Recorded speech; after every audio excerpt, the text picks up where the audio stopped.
महिला वर्ग की आज विचार संगोष्ठी का आयोजन किया गया है। आप सभी का बहुत बहुत स्वागत है।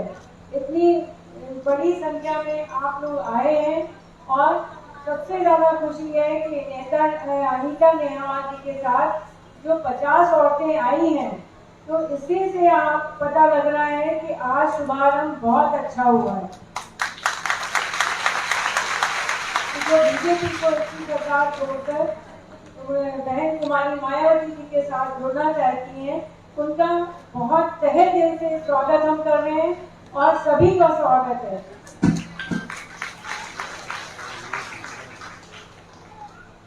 जैसा कि आप सबको मालूम है कि मेरे पति माननीय मिश्रा जी, सतीश चंद्र मिश्रा जी, पिछले 2 महीनों से हर जनपद में जाकर सर्व समाज के वर्ग को और तथा ब्राह्मण समाज के वर्ग को एकजुट होने का कार्य कर रहे थे। उनके साथ श्री नकुल द्विवेदी तथा श्री अरुण द्विवेदी जी ने भी बहुत साथ दिया है। यही सब देखते हुए पत्नी होने के नाते मेरा नैतिक कर्तव्य बनता है कि हम मिश्रा जी के साथ जुड़े, उनके साथ सहयोग देकर बहन कुमारी मायावती जी का हम उनका हौसला अफजाई करें, उनके साथ जुड़कर उनको पुनः 5वीं बार 2022 में मुख्यमंत्री बनाने का काम करें। और यही सब गुजारिश आप लोगों से है कि आप लोग सब भारी मात्रा में जुड़कर बहन मायावती जी को 2022 में मुख्यमंत्री 5वीं बार मुख्यमंत्री बनाने का कार्य करें। जैसा कि आप लोग सब जानते हैं कि 2007 में सर्व समाज सभी वर्ग के लोगों ने जुड़कर और ब्राह्मणों ने भी जुड़कर भाईचारा बनाकर बहन जी को बहन कुमारी मायावती जी को 4थी बार मुख्यमंत्री उत्तर प्रदेश का बनाया था। तब आप लोगों ने उनके शासनकाल को देखा। उनकी पूर्ण बहुमत की सरकार होने के कारण 5 साल सरकार चली थी और 5 साल आप लोगों ने बहुत अच्छे से ऑब्जर्व किया होगा कि उनकी सरकार में अनुशासन आप लोगों ने देखा तथा कानून व्यवस्था भी आप लोगों ने देखा, जो कि हम लोगों को किसी भी सरकार में वो कानून व्यवस्था और अनुशासन नहीं मिलता है। बहन जी के लोग इतने अनुशासित हैं कि अगर कोई रैली भी होती है, कहीं भी होती है, तो कोई शोर शराबा और हो हल्ला नहीं मचता है जैसे कि अन्य पार्टियों में होता है। वो लोग आते हैं, आराम से आते हैं, आराम से जाते हैं, अपना खाना लेके आते हैं और बहन जी के विचारों को सुनते हैं, फिर उसी शांति के साथ वो लोग चले जाते हैं। आप लोगों को अनुमान लग जाता होगा कि वो उनकी सरकार कितनी अनुशासित रहती थी। वो अनुशासन प्रिय एक शासक हैं और उनकी सरकार में अनुशासन को ही प्राथमिकता दी जाती है और कानून व्यवस्था इसलिए मैं कहना चाहूंगी कि हमारी किसी भी सरकार में, चाहे वो समाजवादी पार्टी की सरकार हो या बीजेपी की सरकार हो, किसी में हमारी माँ बहनें बेटियां तो छोड़िए, अब तो नौजवान भी महफूज नहीं है, कोई सुरक्षित नहीं है। आए दिन उनके साथ कुछ न कुछ होता रहता है। माँ बहन बेटियों के साथ आए दिन लूटपाट और हत्या जैसी रेप जैसे केस हो रहे हैं। रेप के केस तो आपको हर दूसरे दिन सुनने को मिल जाएगा। ये बहन जी की सरकार में तो ये हाल था कि हमारी माँ बहन बेटियां रात के 12 बजे भी अगर किसी काम से निकल के जाती थी तो उनके मन में ये पूरा विश्वास और भरोसा होता था कि वो कहीं भी चली जाए, लेकिन उनके ऊपर क्योंकि माननीय बहन जी की सरकार में उनके ऊपर कोई उंगली भी नहीं उठाएगा और वो अपना काम करके आती। इतना अनुशासन प्रिय सरकार शासनकाल था उनके समय में। इससे पहले अभी वर्तमान टाइम में आपने बीजेपी की सरकार को देखा होगा, जिसमें कि आपकी कानून व्यवस्था बिल्कुल ध्वस्त है। जैसा कि हमने कहा, हमारी माँ बहन बेटियां कोई भी उसमें सुरक्षित नहीं है और कोई भी सुरक्षित तो छोड़िए, कोई भी खुश नहीं है। किसी भी तरह से खुश नहीं है। इससे पहले जो सरकार थी समाजवादी पार्टी की, उसमें तो गुंडा राज था, उसका तो नाम ही दिया गया था गुंडा राज, क्योंकि उसमें कानून व्यवस्था बिल्कुल ध्वस्त रहती। उनके खुद ही के लोग ये इतना तक काम करने के लिए तैयार रहते थे कि अगर किसी के घर को नजर पड़ गई तो वो कब्जा करने के लिए तथा भूम हड़पने के लिए तैयार रहते, उनके लिए ये आम बात होती थी। अगर उनके शासन काल में कोई विकास हुआ है तो वो विकास भी वो बहन जी के ही कार्य प्रोजेक्ट थे, उन्हीं पे उन्होंने विकास करके दिखाया है। एग्जाम्पल के तौर पे आपको हम बता सकते हैं कि जैसे मेट्रो का काम, लखनऊ में जो मेट्रो बनी है उसका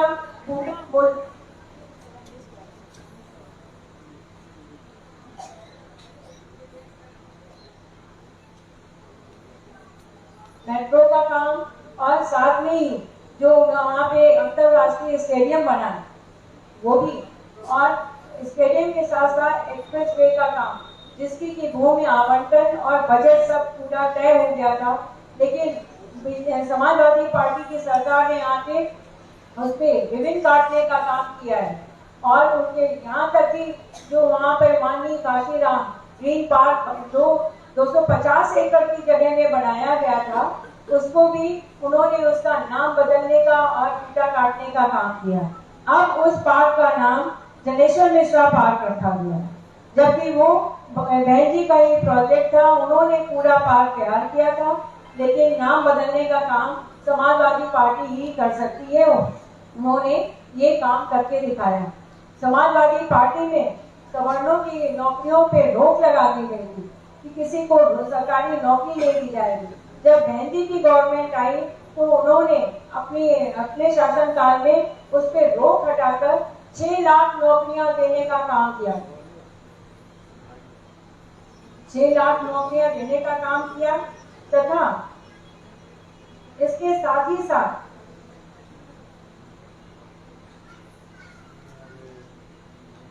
मायावती जी ने अपनी सरकार में रोक के साथ ही साथ सवर्णों को और गरीब लोगों को, यहाँ तक कि गरीब सवर्णों को भी कांशीराम योजना के अंतर्गत उन्होंने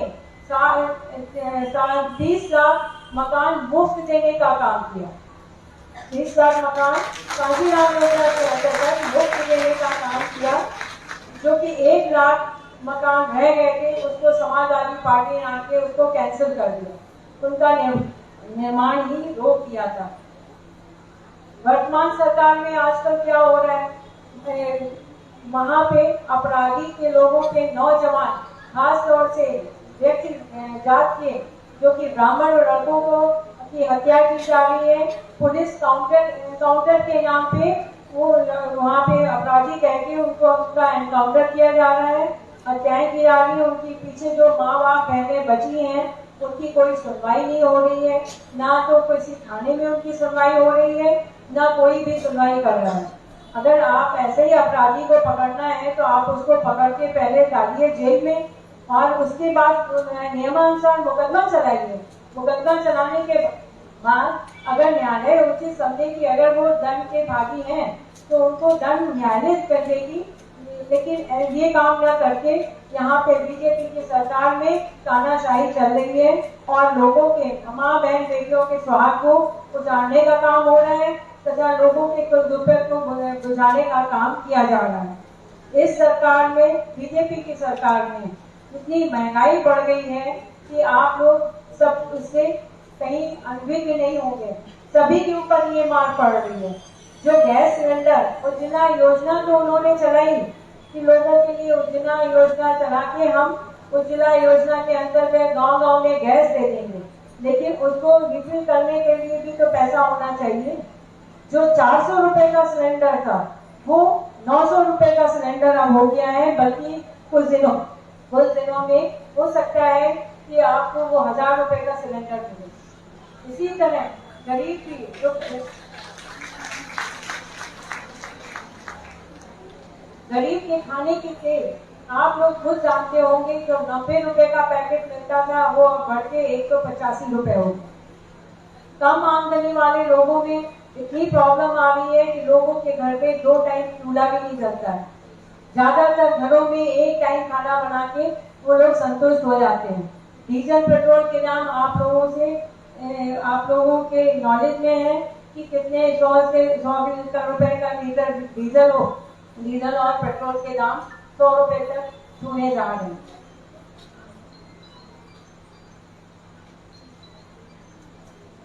माँ बहन बेटियों की हत्याएं और रेप तो आप हर 2 घंटे में सुनते हैं।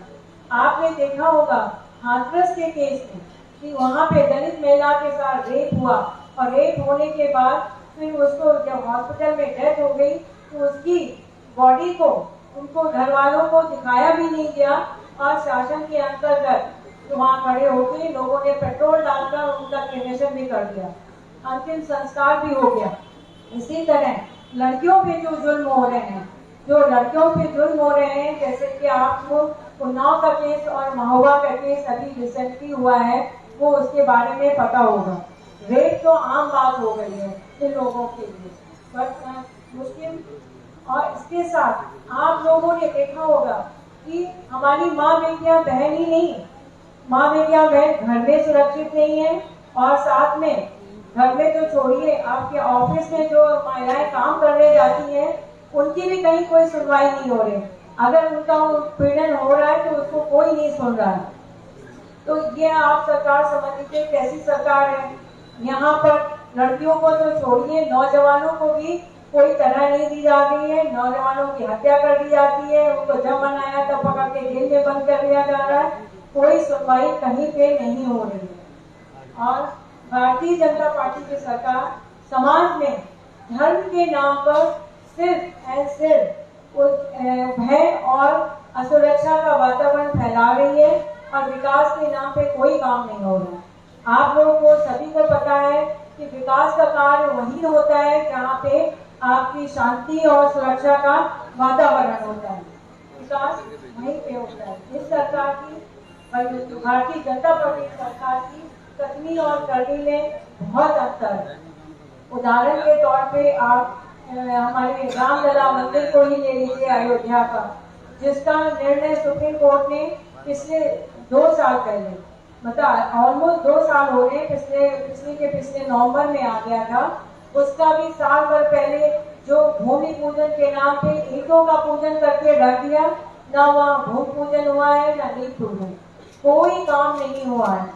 रामलला, हमारे भगवान रामलला अभी भी 2 साल होने को आ गए, निर्णय हुए, वो टेंट में ही बैठे हुए हैं।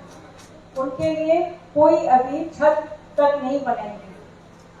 इसी प्रकार ये सरकार की संवेदनहीनता से आपको हम परिचय कराना चाहते हैं कि बनारस में जो अंध विद्यालय था बच्चों का, इंटर कॉलेज का, उसको बंद कर दिया गया। बच्चे बेघर हो गए, बेसहारा हो गए कि अब वो कहाँ पढ़ने जाए।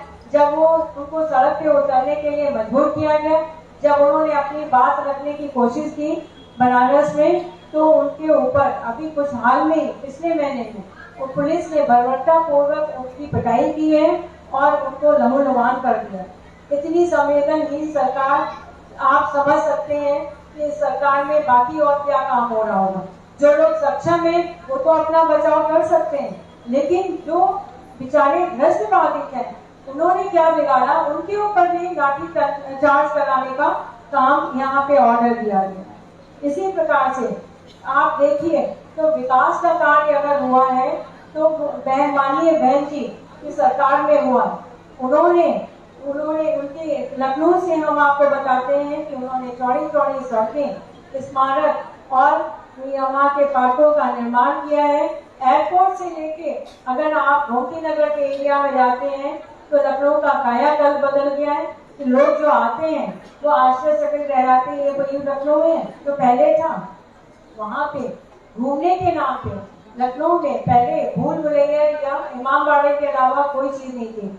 आज आप जाके देखिए कि वहाँ रात के 11 बजे भी गोमती के किनारे मेला लगा रहता है। इतना सुंदर वहाँ पे निर्माण कर दिया गया। यही नहीं, इसी के साथ साथ उन्होंने वहाँ पे विश्व स्तर की world fame doctor Shakuntala Mishra पुनर्वास विश्वविद्यालय का देने का काम किया है, जिसमें 50% विकलांग लोग पढ़ रहे हैं और 50% वहाँ पर जनरल कैटेगरी के लोग हैं, और ये व्यवस्था इसलिए रखी गई कि वो एक दूसरे को हेल्प करते हैं। और वहाँ यूनिवर्सिटी को 11 में उसका उद्घाटन बहन जी ने किया था, माननीय बहन जी ने तो उसका उद्घाटन किया। अभी तक उनको पता नहीं कितने उस यूनिवर्सिटी को अवार्ड मिल चुके हैं, जो कि राष्ट्रपति द्वारा हर साल दिए जाते हैं। इसका एग्जाम्पल आप लोग केबीसी को देखते होंगे, उसमें अमिताभ बच्चन के सामने हॉट सीट पे बैठी हिमानी बुंदेला, जो कि आगरा की लड़ाई, आगरा की लड़की, उसने बताया वहाँ पे कि हमने कार एक्सीडेंट में उसकी आंखों की रोशनी चली गई थी, तो उसको इतना डिप्रेशन में आ गई थी। तो उन्होंने बताया, सर कितना खुश आज हम यहाँ हॉट सीट पे बैठ के हो रहे हैं, उतनी खुशी हमारी दुगनी होती जब हमारे पापा ने पढ़ा किसी में आर्टिकल कि यहाँ पे ऐसी एक यूनिवर्सिटी है जहाँ पे साइटेड और डिसेबल्ड बच्चे सब एक साथ पढ़ते हैं। तो हमने वहाँ एडमिशन लिया, अपना ग्रेजुएशन कंप्लीट किया। इतनी इंटेलिजेंट लड़की कि वो 1 करोड़ रुपए केबीसी से जीत के आई है। इससे ज्यादा ये इस सब के पीछे माननीय बहन जी का हाथ है, उनकी सोच है कि कैसे विकास किया जाए, कैसे लड़कियों को आगे बढ़ाया जाए, उनकी शिक्षा कैसे पूरी की जाए। यही नहीं, उनके शासन काल में 2009 के बाद जिन लड़कियों ने जन्म लिया है उनके लिए 18 वर्ष पूरे होने पर एक मुश्त 1 लाख रुपए देने की व्यवस्था की गई, कानून बनाया गया। यही नहीं, जो किसी के घर में अगर किसी की डेथ हो जाती है तो उसकी विधवा और उनकी लड़कियों को कृषि में भी और उनकी संपत्ति में देने का अधिकार देने का कानून बनाया गया। यही नहीं, गरीबों के लिए नहीं, एक जात विशेष के लिए नहीं, उन्होंने सब वर्ग के लोगों को, सवर्ण गरीब सवर्ण लोगों को भी जो मकान देने का काम किया है डॉक्टर कांशीराम स्मारक, कांशीराम योजना के अंदर। उसके साथ साथ गरीबों को भूमि और कृषि का भी आवंटन किया कि जिससे वो उनकी रोजी रोटी चल सके। माननीय बहन जी के मन में सबसे पहले विचार आता है कि हमारी माँ बेटियां इससे परेशान न रहे, उनकी रोजी रोटी का, उनकी शिक्षा का पूरा इंतजाम होना चाहिए।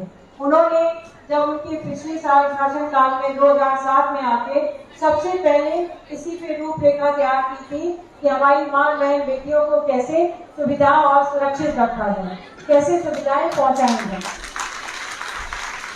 इसी से आप समझ जाइए कि बहन जी की सोच कैसी है। आप लोग सभी जानते हैं, आप लोग महिलाएं हैं, हम तो कहेंगे आप लोग अब से 4.5 महीना रह गया है।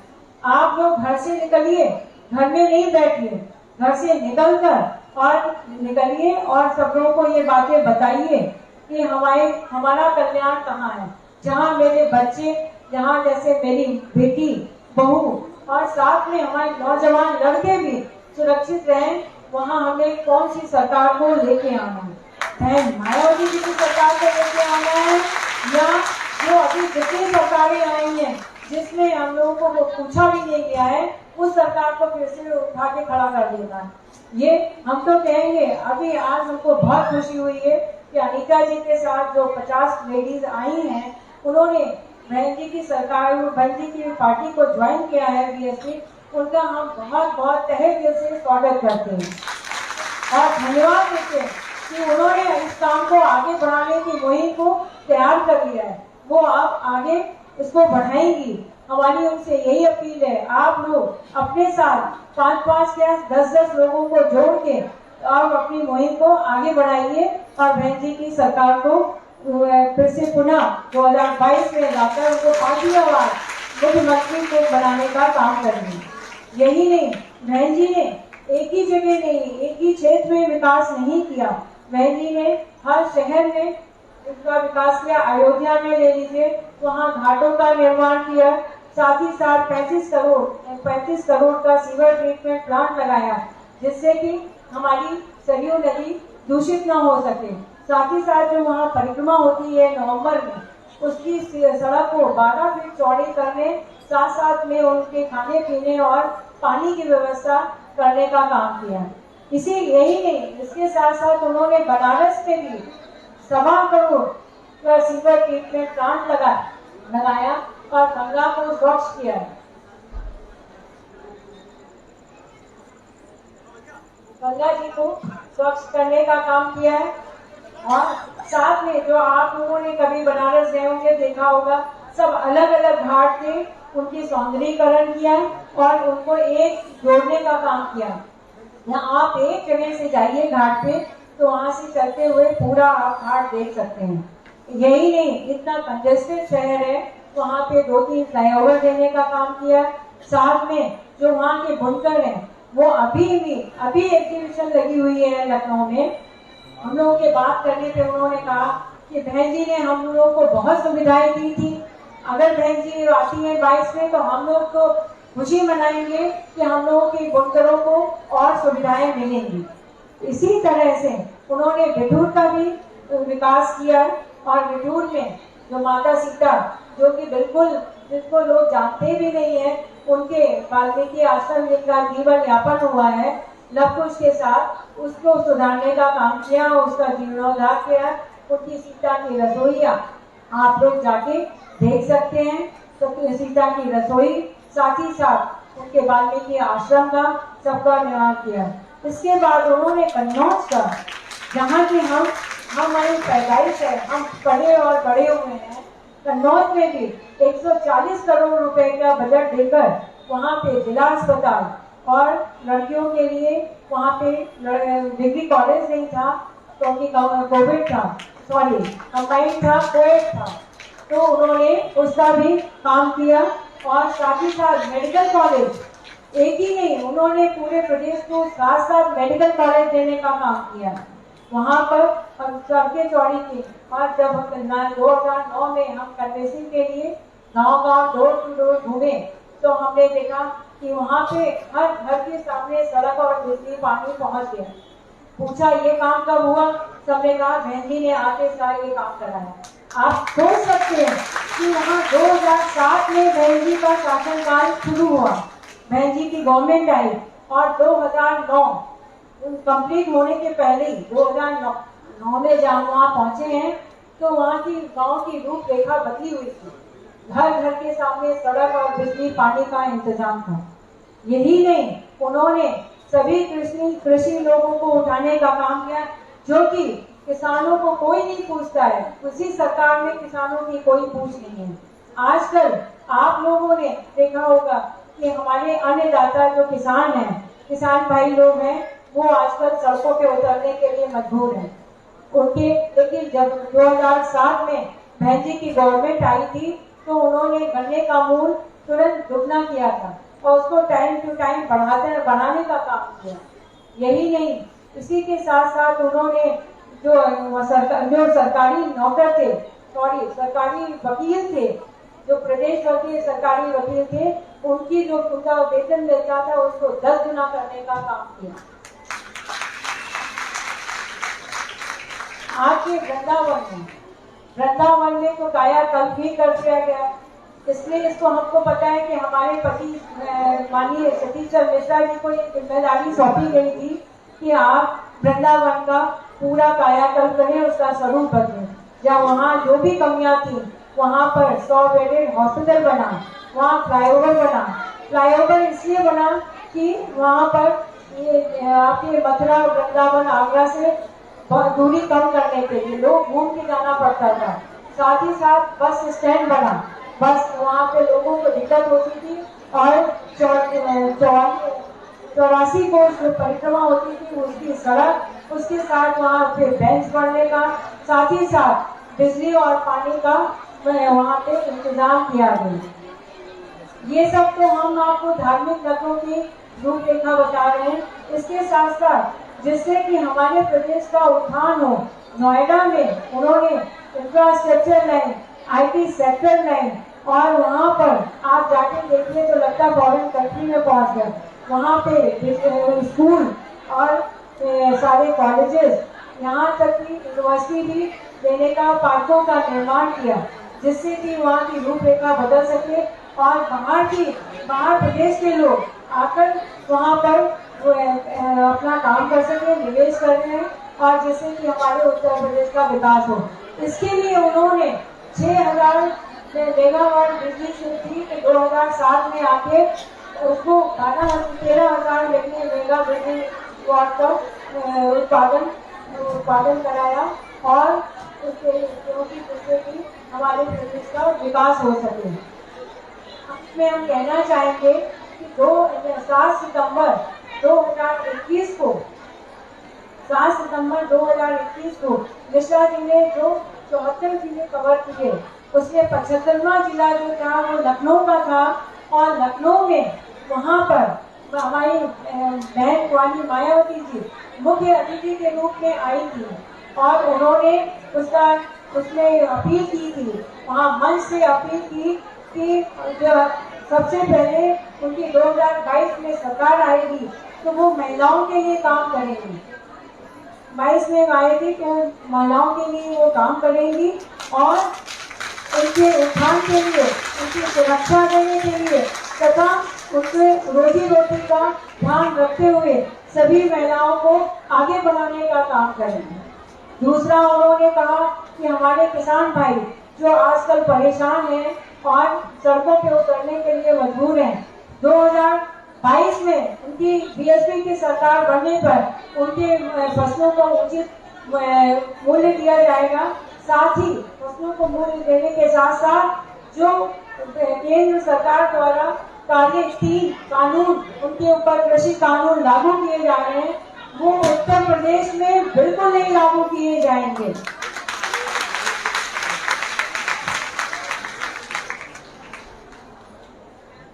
हमारे अन्नदाता को पूरी सुविधा दी जाएगी। इसी के साथ साथ जो अभी हमारे भारतीय जनता पार्टी की सरकार में संस्कृत विद्यालय, जितने भी संस्कृत विद्यालय हैं, उनको उचित धनराशि उपलब्ध न कराने के कारण वो बंद होने के कगार पे हैं, जिसमें कि कगार पे तो छोड़िए 50% उसमें बंद हो गए। उसके लिए उन्होंने कहा है 2022 में हमारी बीएसपी की सरकार आने पे हम उसमें कुछ धनराशि भी देंगे और उसको पुनः संचालित किया जाएगा। इसके साथ साथ उन्होंने कहा 2022 में हमारी बीएसपी की सरकार आने पर जो आपके वित्त विहीन प्रबंधक और शिक्षक हैं, उनके लिए मैं तुरंत जो आयोग गठन करूंगी और उनको राहत देने का काम हमारी प्राथमिकता होगी। हम आपको इसीलिए सब बता रही हूँ कि अगर आपके मन में कोई भ्रम हो तो वो दूर हो सके। आप सभी लोग घर से निकलें तथा बहुजन समाज पार्टी के नीले झंडे के तले एकत्र होके, एकजुट होके और अपनी महिला शक्ति को पहचान कर महिला सशक्तिकरण करें और बहन जी के हाथों को मजबूत करें, जिससे कि 2022 में हम लोग सब मिलके बहन जी को जिताकर 5वीं बार मुख्यमंत्री बनाने का काम करें। माननीय बहन जी के साथ जुड़कर उनको 5वीं बार मुख्यमंत्री बनाने का हम लोग दृढ़ संकल्प करें, दृढ़ संकल्प लें, ताकि प्रदेश का उत्थान के साथ साथ भविष्य उज्जवल हो सके और हमारी माँ बहनें के साथ साथ सभी वर्ग के लोग, चाहे वो आपके नौजवान हो चाहे महिलाएं हो, सभी सुरक्षित हो सके और जिनकी रोजी रोटी का प्रश्न जो अभी प्रश्न चिन्ह लगा है वो समाप्त हो सके। बहन जी, माननीय बहन जी ने कभी मैनिफेस्टो नहीं जारी किया है, उनकी कथनी करने में कोई फर्क नहीं होता है। वो अपना स्टेज से जो भी वादा करती है, जो भी बोलती हैं, उसको करके दिखाती हैं, यही उनका मैनिफेस्टो होता है। इसलिए मैं कहना चाहूंगी कि जिस प्रकार से 2007 में आप लोग सभी वर्ग के लोग जुड़कर और खासतौर से ब्राह्मणों के वर्ग के जुड़े और भाईचारा बनाकर उनको फिर से एकजुट होइए और बहन जी को जीत दिलाने का कार्य करिए, उनको 5वीं बार मुख्यमंत्री बनाने का आप लोग यहाँ आज हम मन से अपील कर रहे हैं कि आप लोग संकल्प करिए। आप लोग इसके लिए तैयार हैं? हाथ उठा के कहिए। चलिए, बहुत खुशी हुई जो हमारे पीछे बैठे हैं सभी लोग, उनको भी हम धन्यवाद देना चाहेंगे कि उन्होंने बाबा साहब के लिए, सभी के लिए बहुत अच्छा बोला और बहन जी के विचारों से वो उसमें उनके साथ में है और उनका सहयोग करने को तैयार है। इसलिए हम अपनी वाणी को यहीं पे विराम देते हैं। जय भीम, जय भारत, जय भारत।